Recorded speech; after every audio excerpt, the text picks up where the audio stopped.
Today, we were back on a familiar trail, the one that beat us last time. But this time, we're here for redemption. Armed with the same Crosstrek and a newly lifted Baja, we're determined to conquer it. With rough terrain, deep notches, and steep inclines, this trail won't go down without a fight.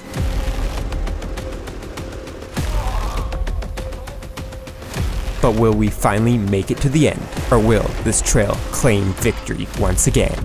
Let's find out.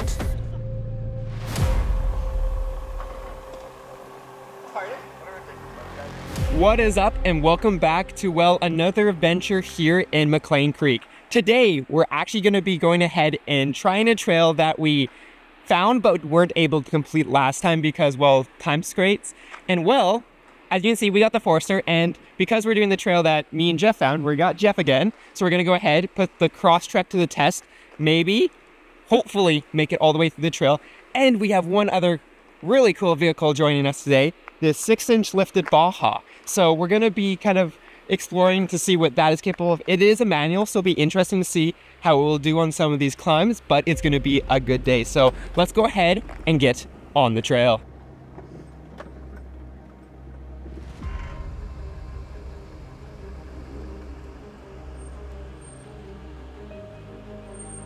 Making our way towards the trail, we hit the access road, driving through the mud before finally turning off and into the forest.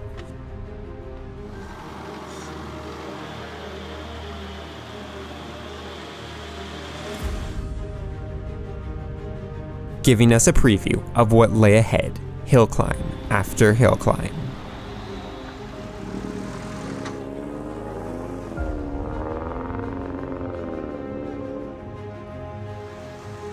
And it wasn't long before we hit the first obstacle, a small ledge off camber that previously was covered in mud, but thankfully this time was completely dry, giving us good grip as we climbed up and over.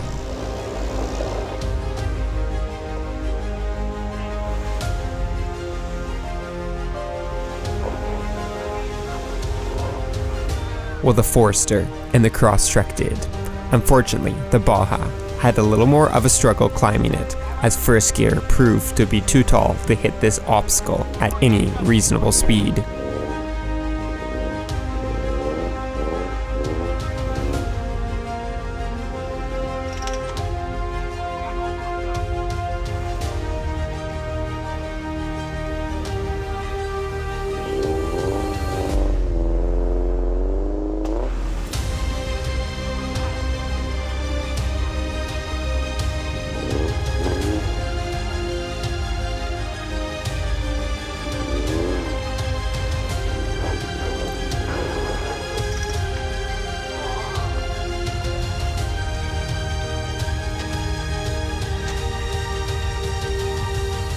And well, it turns out that we found the limitations of manuals. We knew manual Subarus, especially like the 5-speed and the 6-speeds, not the low range, did have some limitations with the ability to keep the power when you need it. And well, we found that with the Baja, unfortunately. It's just too much cross-axle stuff. Maybe with a locker it's possible, but at that point, if you're swapping in a locker, why don't go ahead and just swap in an automatic or a dual range? But again, the dual range is so hard to work on. They're so hard to find parts, and especially in Canada, they're expensive. Why not put an auto in and just save yourself? As you guys have seen, the autos in the Subarus do incredibly well. I've pushed mine farther than it really should have gone, and it keeps on going. So that's kind of what we're thinking for the Baja. So we are now left the Baja just down below there, letting the clutch cool down. It's a little bit warm, and we're continuing on this trail. The thing is, as we continue, we've only made it about another 100 meters up this trail, and then it's all fresh trail. So I don't know what to expect. So you guys are in for as much of a surprise as I am. It could be pretty much impossible over this next cut line here, but we'll have to go ahead and see. You're good.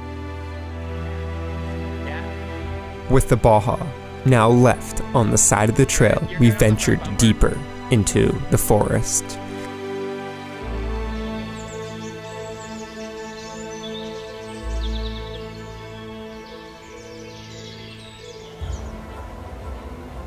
The hills became progressively steeper and the notches grew more intense.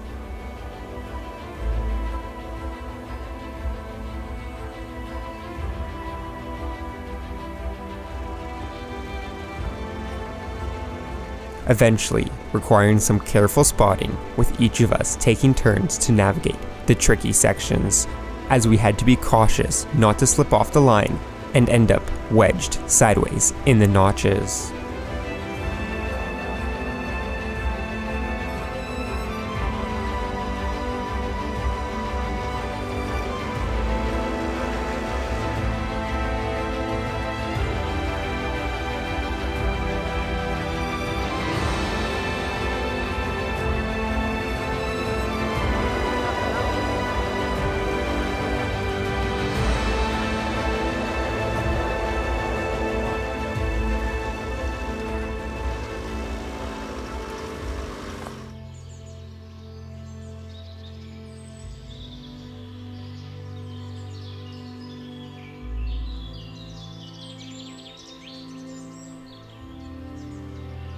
And well, so far, this trail has actually been a lot of fun. It's got some pretty steep inclines with some V-notches, but thankfully they don't have like a cross stitch, so we can actually make it across and we're not three-wheeling.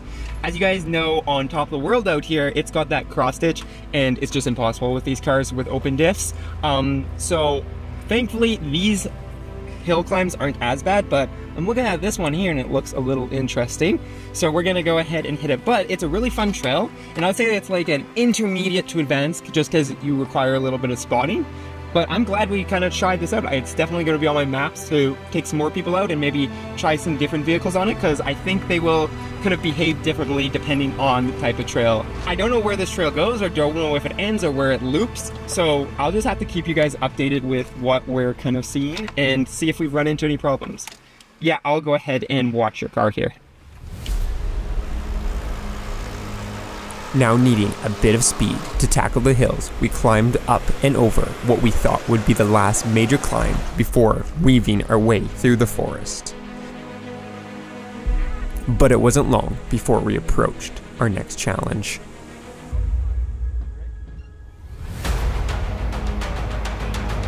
This obstacle looked more daunting, especially after watching an ATV struggle through it. Still, eager for the challenge, I dove in literally as a notch swallowed the car.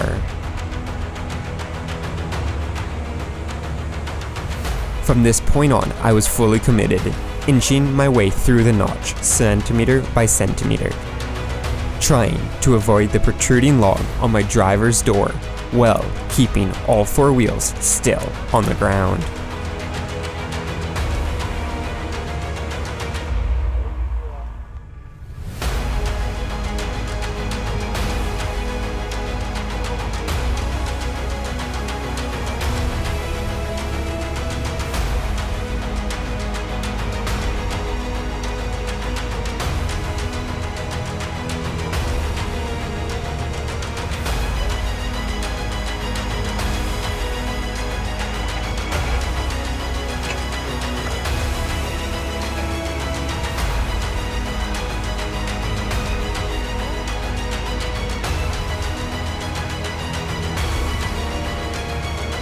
And well, the Forester made it through that. That was a lot of fun. I really enjoy this trail here.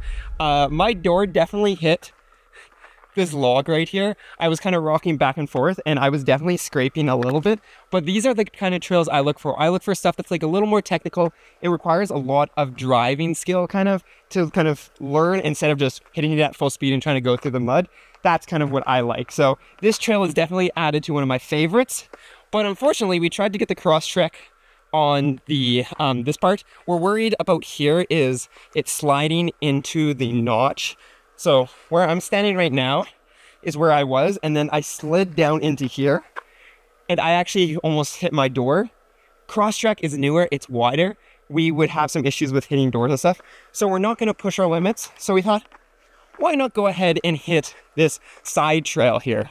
This side trail, nice, easy, I'm gonna be going up it. And well, we learned it's all mud. So the Crosstrek was like sliding around. It was actually like sliding into this groove right here. So we decided, instead of trying to push it and damage the car, we're gonna go ahead and turn it back around and see if we can go ahead and explore some other stuff. That means that I have to go through here. But as I said, I'm going through right here instead. So there's a little bit of a, a cheater trail or side trail right here. I'm gonna be doing this and I should be able to make it through, no problem. But first we gotta go ahead and get the Crosstrek turned around. So we gotta find an opening to turn the Crosstrek around. Then we're gonna go ahead and get the Forester back up here.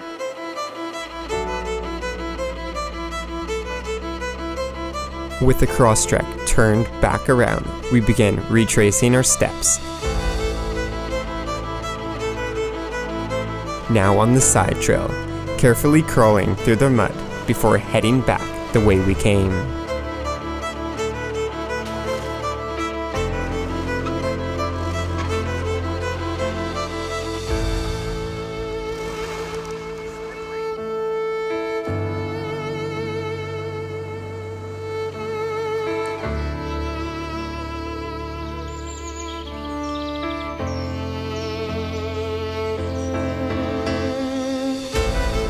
This time, gravity was on our side as we easily navigated the hilly sections.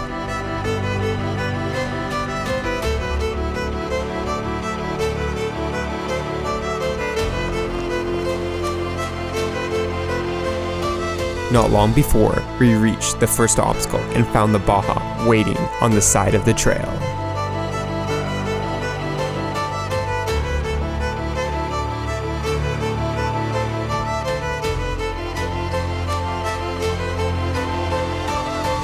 And well, we've been reunited with the Baja. As I said, this is where we left it because, well, we were just smoking the clutch. And obviously, you don't want to do that, especially if the trail that you're going on looks like what we did. It just wouldn't be possible to really push that Baja.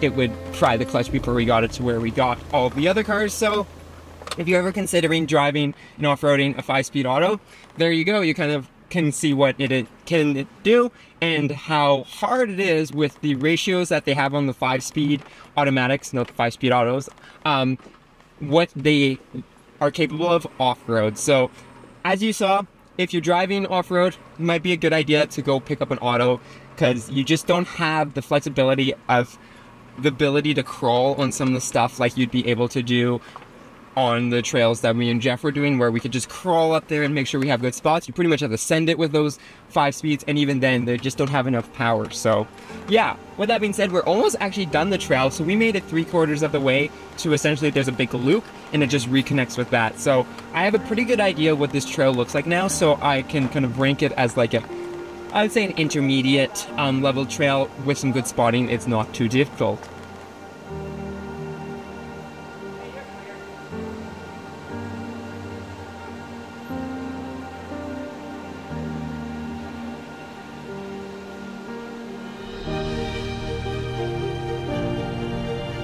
With all 3 cars back on track, we made the final push along the trail before turning onto the main road.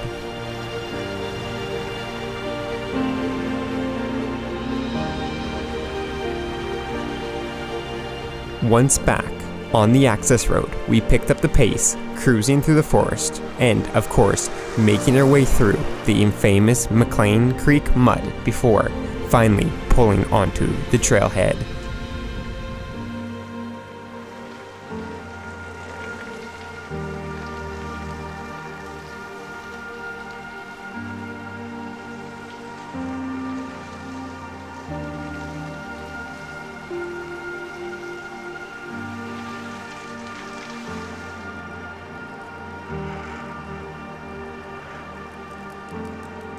And there we go. We were back at the trailhead and got all the cars aired up, and we're on our way back to civilization. So that was a lot of fun. I really enjoyed that trail. It was definitely a little bit harder and a little more technical, so I'd say like intermediate advanced once you get into that notchy area.